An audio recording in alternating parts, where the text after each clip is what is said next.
Les G's! On va parler du meilleur album de l'histoire du rap, Slum Village Fantastic Volume 2.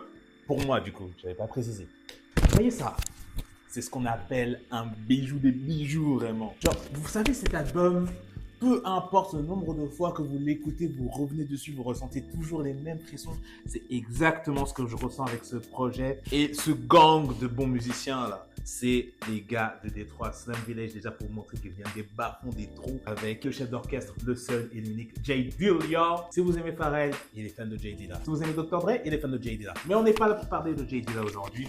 On est là pour parler de ce projet qui joue littéralement avec tes sens, parfois te faire écouter des choses que tu n'entends même pas. Il y a un morceau qui s'appelle Players, mais la réalité, c'est ce qu'on dit réellement dans la chanson, c'est Clear. Mais Jay Dilla et le groupe a une manière de retourner le morceau et de poser dessus.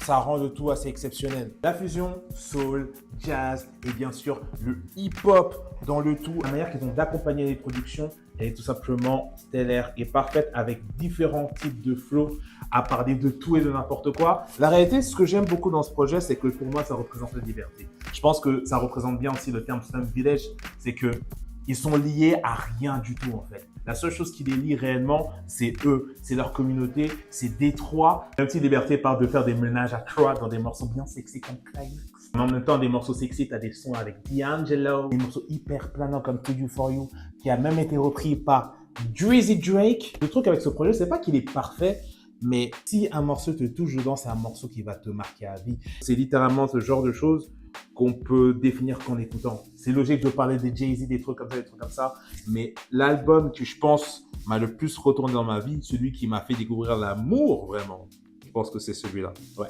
Parce qu'il y avait le fou du bus qui disait écouter du Jay-Z là, c'était comme, pour dire de manière assez polie, avoir une relation charnelle avec ta moitié, tu vois. Bah, on peut dire que c'est ma première relation. Oh, bref.